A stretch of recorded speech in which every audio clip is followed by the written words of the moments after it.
Okay, so to continue on with my story, I lived in Guyana. I went to Guyana in February 2005, and I lived there for about 3 years. I came back to Toronto in May 2008, and it was honestly probably one of the best experiences I ever had. I have absolutely no regrets living in Guyana. It was probably one of the best decisions I ever made staying there, for many reasons. One of the biggest reasons what Guyana did for me that no other place did initially was it gave me independence.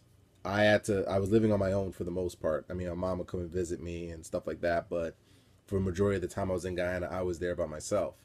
So, I had to pay the light bill, I had to buy groceries, I had to take care of myself essentially.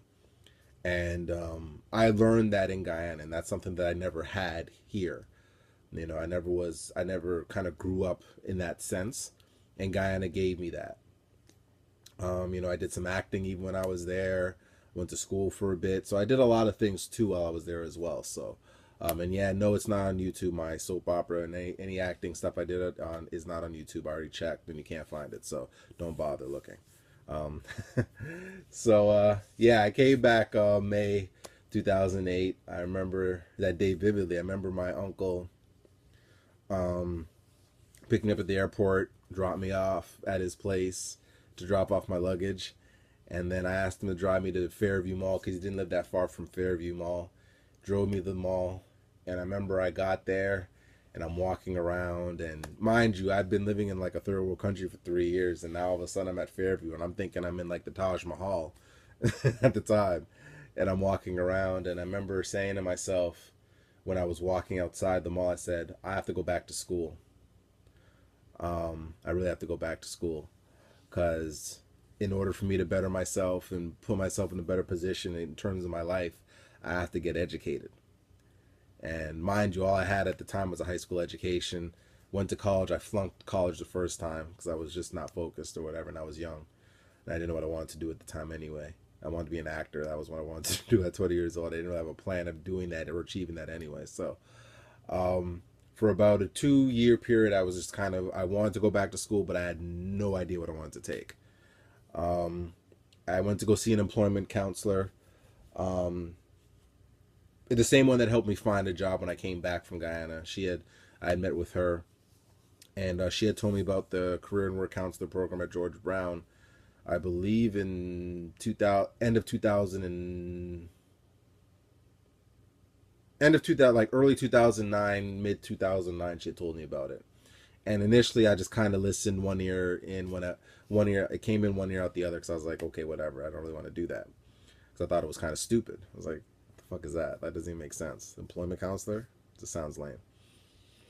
Um, so I remember I went to go see her about a year later, and she had in 2010, and she had told me about the program again. You should like Michael. You should really take it. It's only 16 months. I think you're really good at it. Just you have to go to do an info session, but check it out and see if you like it.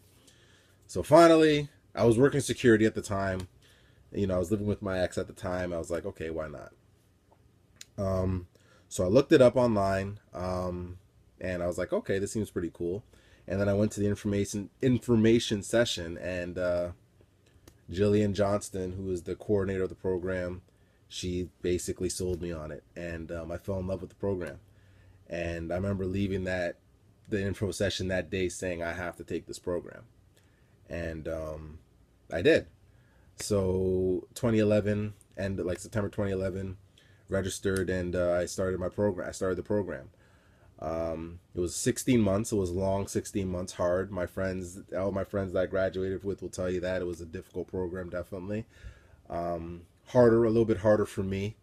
My father passed away in March of 2012, and I was in class when I found out. So that was hard to deal with. Um, and then one of my good friends was murdered in his home in October of that year. So it was like the first time in my life that I had dealt with like loss, like death, and someone close to me. Not and it was hard to deal with that. I didn't really deal with it. I didn't actually deal with it. I kind of just was numb, and I just kind of drowned myself and poured myself into school, and as good as like my grades were okay, but I was just so focused on school that everything else kind of didn't matter. Like my family, not my family, but my wife, like my marriage suffered essentially because of it too. I feel like, I mean, I'm not going to use excuses and stuff like that, but I think I was so focused on just passing, and that's all I cared about. And I didn't go to my dad's funeral, didn't go to my boy's funeral. I was just so like I gotta get these grades up, and that's all I was focused on. And looking back, I probably should have taken some time off and time to chill, but at the time, I just wasn't in that headspace. Um, Luckily, I graduated. I was able to get my diploma a few months after, and I was jobless for a little bit. And then I was lucky enough to get a job at St. Stephen's working in their summer job service program for 3 months. Unfortunately, at that point, me and my ex had split up. So I was kind of a nomad. I didn't really know where I was going to live. And my job was ending in a month. So I was going to be jobless, kind of homeless, and I had no idea what I was going to do next. Luckily, my mom had a place out in East York, so I was staying there for a bit to figure out what was my next move, which I really didn't have. I didn't really know what I was going to do.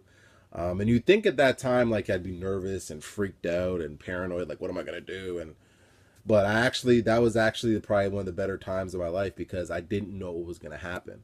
And I was kind of just like, I'm just excited to kind of see what's going to happen next, and I wasn't overly worried about finding work because I felt like I was confident enough that as long as someone gave me an opportunity, I was going to seize it and I was just going to do the best I could with it and run with it. And that was my approach. And luckily, a few months afterwards, I was able to get a job at a Horizons for Youth, which is a youth shelter, not that far from where I live actually. And I was able to get a job there and be a relief staff. And then from relief staff, got the overnight supervisor position. And then, and that was in 2013, and now we're in 2017. And I've been in the field almost maybe 4 years. And I feel like I've progressed every year and I've gotten better every year. I've messed up along the way. I'm not a perfect counselor by any stretch. I learn every day. I try to learn every day at least. And, but I think that it's all about growth as well. And I feel like I've grown. And I think the one thing that I value a lot the most about the field is the friends and people that I met along the way, not just in school, but in my jobs that I've met. And these are people that I consider family. They're not just friends. They're people that I hold dear and I care about a great deal. And I try to foster those relationships as much as I can. I know I get busy and I kind of fall off the face of the earth sometimes, but those people, they know who they are. I don't have to really say their names. They know who they are. They know that how I feel about them, and I hope that they know that I care about them a great deal. And if they need anything from me, I have their back. So, yeah, now I'm working as an employment specialist now at Ability Learning Network, which has been a great experience so far. It was an unexpected position that I got, and I was able to get it, and I'm very grateful. So that's kind of my story in a nutshell. As you notice, I'm wearing a sweater that says employment specialist because freaking miracle worker is not an official job title. I had this sweater made in 2015, actually, when I got my first full-time employment specialist gig at this organization called Canadian Council on Rehabilitation and Work. You look them up; they're a great organization. My homie Sana Khan works there. I shouted her out. So I decided to make it because of many reasons. Like I love my job first and foremost. I'm very proud to say that I'm an employment specialist, and I wear this sweater on the subway. I've worn it to work and people think, wow, like you're really bold for wearing that sweater, but I love what I do. And I'm not afraid or ashamed to say that I love what I do. So that's why I do it. People may think I'm being bold or I'm being whatever, but I mean, it's just you shouldn't be.